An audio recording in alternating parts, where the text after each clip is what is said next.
Now, I don't know about you, but there's something about Austria that's just iconic. Be it the landscapes, the schnitzels, the artists, and then there's the Austrian Grand Prix. The 4.3km Red Bull Ring is one of just a handful of circuits F1 can host a sprint weekend at without F1 Twitter picking up their Lando Norris-shaped dildos in protest. And according to them, the real thing is on the verge of mounting a title challenge against Max Verstappen. So we were set up for a thriller here. Hey there guys, I'm Will, welcome to FP1 and the Comedy Review, the show that tries to figure out why Sky Sports F1 called Lance Stroll's extension breaking news. The 11th round of the 2024 Championship takes the series to the Styrian Hills in Austria, and as usual we've got a ton of stuff to cover here. So don't forget to drop us a sub to help the channel grow, and let's get into the Comedy Review. It's the 2024 Austrian Grand Prix.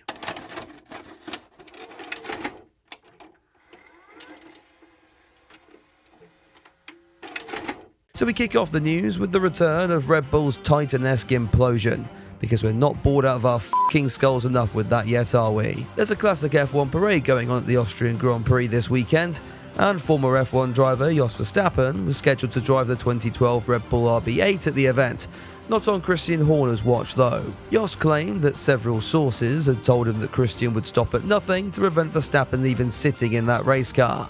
Those several sources now appearing to be verified as Jos Verstappen's arsehole. Christian would defend himself, claiming he had nothing to do with the allegations, and as of time of recording, no WhatsApp messages have been leaked to prove otherwise. It has, however, created a huge amount of distraction behind what should be the team's home race, with senior advisor and chief pirate Helmut Marko claiming the team needed to shift its focus and concentrate more on the sporting side of things. Just to put into context how ridiculously childish this whole situation has got, Helmut Marko is now the most grown-up person in the room. The world has gone f***ing mental. Also in the news, we've had a few more jigsaw pieces locked into place in the 2025 driver market, after Lewis Hamilton table-flipped said jigsaw at the start of the season. Pierre Gasly may have wanted out of Alpine, but the sad truth is, a bit like Christian Horner, no one else wants him.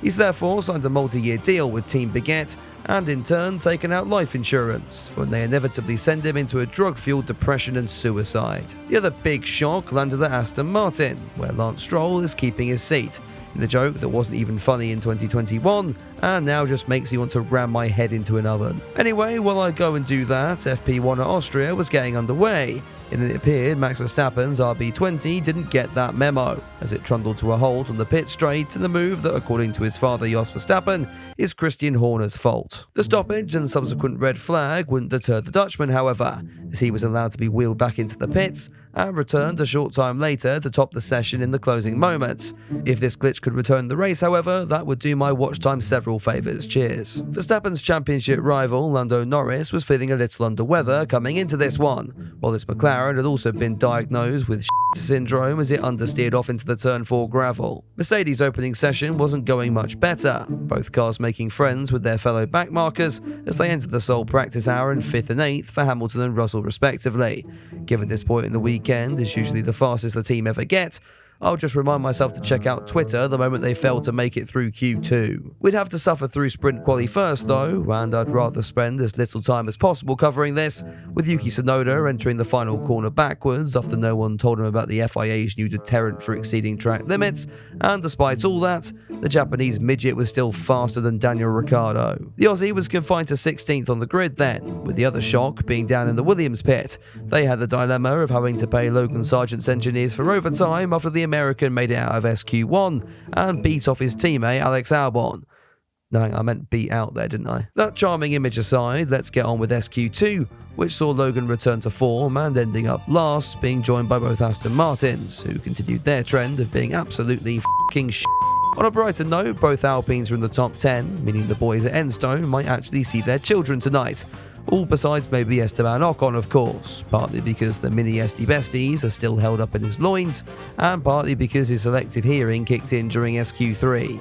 That disrupted several drivers on their final laps, but it could always be worse. You could be Charles Leclerc, whose Ferrari would overdose and grind to a halt in the pit lane. The car would refire just in time for him to miss out on starting his final lap by just a couple of seconds, though at least the team appeared to have a handle on things. Nah, who am I kidding? Leclerc showed better knowledge of their car than they did. Up at the front though, the McLarens were leading the way, before Verstappen hit on the afterburners and edged Lando Norris by a tenth of a second. Also, I love how the F1 TV guys aren't even cutting to Perez in these anymore. He was 7th and 1.3 seconds off the pace. Max may have edged the field on Friday, but Saturday could be a completely different story. With the drivers on the DRS for what feels like 99% of the lap, the McLarens behind had a really good shot at taking the fight to Red Bull, provided they didn't squabble with one another, of course. I really hope they don't squabble with one another. Please don't squabble with one another. For sake. Long before that, the cars were ready for lights out, except that didn't happen straight away. Some suicidal photographers lined up in a spot at turn 1 where they shouldn't be, and thus forcing an aborted start to the sprint. While they were taken away to be court-martialed and shot, Verstappen made a great getaway while everyone made it through the opening corners unscathed, and Daniel Ricciardo dropped like the f***ing Hindenburg. Verstappen looked like he'd built a gap out front, but Lando Norris wasn't going down without a fight, even forcing the Dutchman to remember what a defensive line was. Come lap 5, Lando radioed into his team to ask what a braking zone was, as he made a frankly ridiculous dive and snagged the lead into turn 3. This lasted about as long as his first wank, however, as Verstappen latched onto the Brit slipstream and took advantage of the 4-car celebrations to in turn catch him off guard and regain P1. That left Norris in the clutches of his own teammates, who swooped around the outside, demoting Lando to second and making all the 10-year-olds very upset indeed. The McLaren squabbling was music to the ears of Max Verstappen, who left them on their playdate as he sailed off up the road, never to be seen again. That was pretty much it for the sprint in the end, besides the rare sights of a Mercedes making an overtake and a Haas being a menace to society yet not being Kevin Magnussen. Nico Hülkenberg was eventually penalised for attempting to put Fernando Alonso out of his misery, and while I think it was a bit harsh, Danny Ric gained 2 spots out of it, so thank you FIA stewards. But with one half of the weekend secured for Verstappen then, we all got ready to do it again. Several teams making adjustments to their setups in preparation for Grand Prix qualifying on Saturday afternoon. RB perhaps made the most drastic change, swapping out the fun-loving Yuki Tsunoda with an ableist Bellend, who started his Q1 by calling Guan Yu Zhou how do I get away with this? Hey Google, how do I say late in French? Yeah, that's it. Look, I know I've been referring to him as slow all season long, but that wasn't quite the angle I had in mind. Anyway, Yuki's newfound love for the French language would land him in hot water with the FIA, and it also wouldn't help his pace as he was later embarrassed by Ricciardo in Q2. The rest of qualifying would go pretty much as you'd usually expect. Stroll and Sargent returned home, and Verstappen blitzed the field by nearly 4/10 of a second. As if that wasn't bad enough, we were talking about track limits again, the FIA deciding to remove this lap time from Pierre Gasly, though it didn't really look like they needed to, whilst this was enough to send Piastri from 3rd to 7th. At least Charles Leclerc would be free of the technical gremlins that played his sprint quali earlier in the weekend. Unfortunately, his brain was also free, and he went and did this. That takes us into Sunday, and as the lights went out, it was a clean and even start from the top 2. The same couldn't be said for poor old Charles Leclerc, who was promptly assassinated by Piastri and forced into the pits at the end of lap 1. Sergio Perez had gotten an assist in that incident, but soon turned on his papaya friend by the time the cars reached turn 4.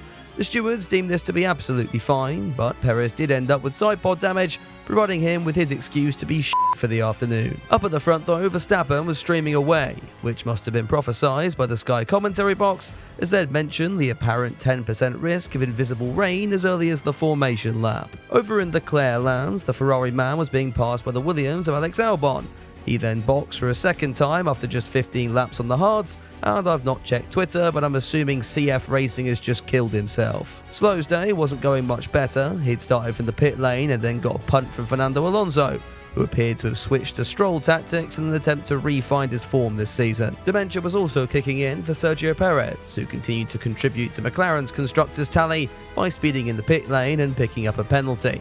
That risked putting him in and around the 2 Alpines, which is not where any driver wants to be. Esteban Ocon trundling around and driving like a drunk at F1 arcade. I think this tweet sums it up best. Watching Gasly Ocon is like watching Senna Prost, except their ass. You're probably wondering what was going on at the front of the field. Well, I think I can sum it up in just 2 words.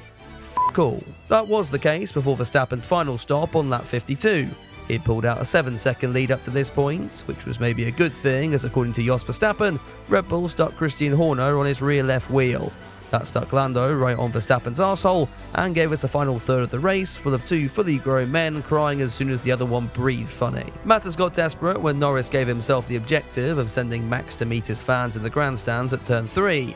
This was probably the first time we've seen Verstappen under pressure since 2021, but the Dutchman clearly hadn't forgotten how to be a as he took the approach of if I can't win, then no one can. When Norris dived round the outside, Verstappen drifted wide, expecting the McLaren to just disappear. When Norris didn't disappear, the two made contact, Verstappen suffering a puncture on the spot, and Norris getting a few more corners before his rear tyre gave up being alive as well.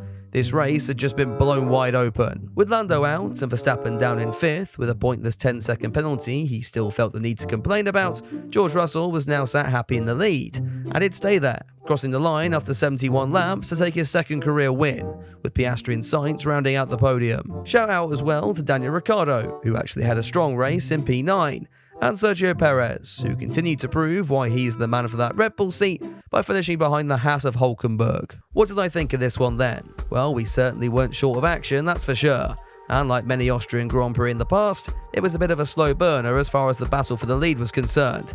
When it kicked off though, it really did, and fair play to Mercedes, who were there to pick up the pieces when Verstappen turned terrorist. It remains to be seen how the previous bromance between Max and Lando will fare after that. Norris has said it depends on Max taking responsibility for his actions, but if I'm honest, I don't think responsibility lies in the Dutchman's vocabulary.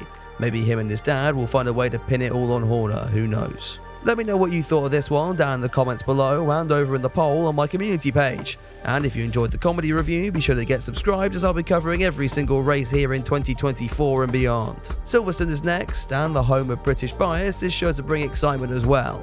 So stay tuned for the comedy review on that next weekend.